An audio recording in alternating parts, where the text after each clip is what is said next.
अस्सलाम वालेकुम नाज़रीन, मैं हूँ ज़ुनैरा माहम और आज का जो हमारा टॉपिक है वो है मेरा जिस्म मेरी मर्जी। सब लोग अपनी राय दे रहे हैं और इजहार आज़ादी राय सबका राइट है, सबका हक है। मैं भी इस बारे में अपनी राय देना चाहती हूँ। आजकल एक क्लिप बहुत ही ज़्यादा वायरल हुआ है एक प्रोग्राम का, जैसे कि आप सब लोग जानते हैं कि उसमें एक होस्ट हैं, एक सेनेटर साहब बैठे हैं खलीलुर रहमान कमर, एक राइटर बैठे हुए हैं और मारवी सरमद के बारे में बहुत सारे लोगों को पता ही नहीं है कि वो कौन है। तो उनके बारे में आप गूगल करके सारी डिटेल्स ले सकते हैं।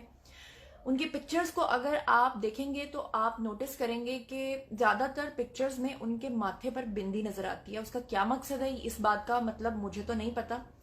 बहरहाल अगर आप भारतीय नारी भी बनना चाहती हैं तो मैं आपको सिर्फ इतना कहना चाहूंगी कि भारतीय नारी भी अपने माथे पे तिलक इसलिए लगाती है क्योंकि वो भी अपनी साड़ी के पल्लू से अपने चेहरे को छुपाती है, वो भी अपने आप को ढक के रखती है। तो बहरहाल सबकी क्योंकि राय होती है, तो आज मैं अपनी राय आपको दूंगी और उसके बाद मैं आप लोगों से पूछूंगी कि आप मुझे अपनी राय दीजिए कि क्या आप मेरी राय से मुत्तफिक हैं या नहीं हैं।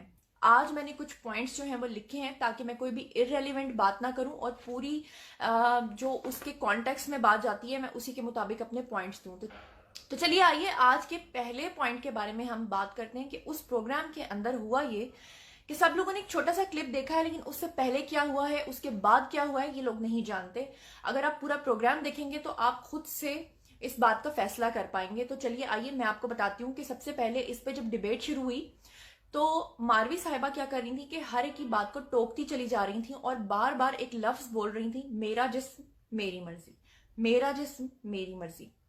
उसको देखने के बाद मुझे ये लगा कि खलीलुर रहमान कमर साहब जो हैं वो जिद हुए और उसके बाद उन्होंने ये अल्फाज इस्तेमाल किए। गो के ये अल्फाज गलत थे। उन्होंने घटिया औरत कहा, उन्होंने बिच कहा, उन्हें नहीं कहना चाहिए था, सबर का दामन नहीं छोड़ना चाहिए था, क्योंकि वो वहां पर औरत जो होती है वो फिर अपनी इज्जत के नाम पे और बहुत सारी चीजों को प्ले कार्ड्स जो उन्होंने उठाए होते हैं उसके ऊपर लिख के अपने पता नहीं क्या क्या उल्टे सीधे ख्यालात का इजहार करती हैं। बहरहाल चलिए आइए प्रोग्राम के कुछ बातों की तरफ चलते हैं कि मारवी सरमद साहिबा ने जो एक बात की सेनेटर साहब के सामने की, पूरी दुनिया के सामने की, और ये रिकॉर्ड का हिस्सा, ये मैं खुद से नहीं कह रही, ये देखिए मैंने लिखे हैं पॉइंट्स। उन्होंने सबसे पहले कहा कि अगर हम औरतें चाहेंगे तो शोहर के साथ ताल्लुक बनाएंगे और अगर हम चाहेंगे तो हम नहीं बनाएंगे। इस बात का क्या मतलब है आप खुद बताइए कि अगर शादी का मकसद ही क्या है,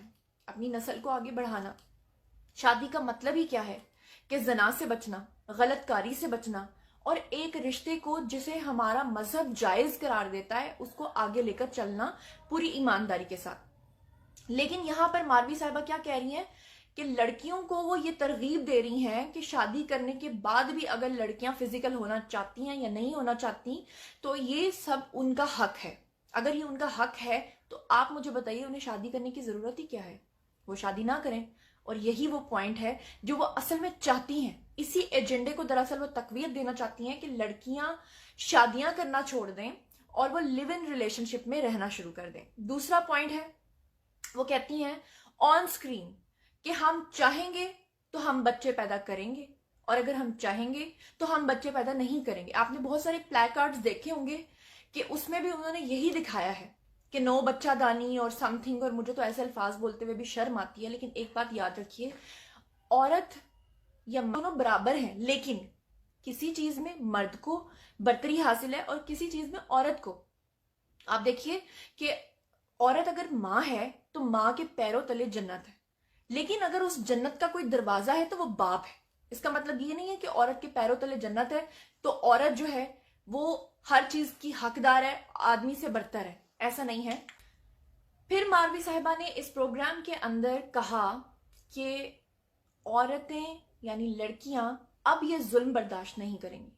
अब मुझे बताइए वो किस वायलेंस की बात कर रही हैं, वो किस जुल्म की बात कर रही हैं? क्या ये जुल्म है कि लड़कियां शादी कर रही हैं? मारवी साहिबा फरमाती हैं कि लड़कियों ने क्या किया था, पूरे कपड़े तो पहने हुए थे, सिर्फ उन्होंने हाथ में प्ले कार्ड्स उठाए हुए थे और उन प्ले कार्ड्स पे क्या लिखा हुआ था। चलिए आइए मैं आपको प्ले कार्ड्स पढ़ के बताती हूँ और आप खुद मुझे बताइएगा कि जो उस पर लिखा था क्या वो काबिल बर्दाश्त था या नहीं था। सबसे पहला जो प्ले कार्ड है उस पर लिखा था, मेरा जिस्म मेरी मर्जी। इसका क्या मतलब है? آپ کی کیا مرضی؟ یعنی آپ کا بھائی، آپ کا باپ اگر آپ کو کسی بات سے منع کر رہا ہے تو آپ اسے آگے سے یہ کہیں گے کہ میرا جسم میری مرضی؟ یعنی معاشرے کو آپ کس بے راہ روی کی طرف لے کے جا رہے ہیں. پھر اس پہ لکھا تھا لو بیٹھ گئی ٹھیک سے، لو بیٹھ گئی صحیح سے جو یہ لکھا ہے.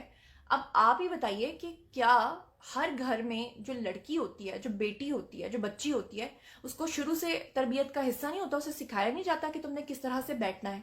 اگر اس کو صحیح سے بیٹھنے کی تمیز نہیں ہے تو وہ کیا کہتے ہیں کہ ایک عورت جو ہے پورے خاندان کی تربیت کرتی ہے، وہ آگے کیا تربیت کرے گی؟ تو آپ لڑکیوں کو اس طرح سے بیٹھنے کی ترغیب دے رہے ہیں کہ یہ بیٹھنے کا طریقہ ہے. پھر کیا لکھا ہے کہ میں آوارہ، میں بد چلن.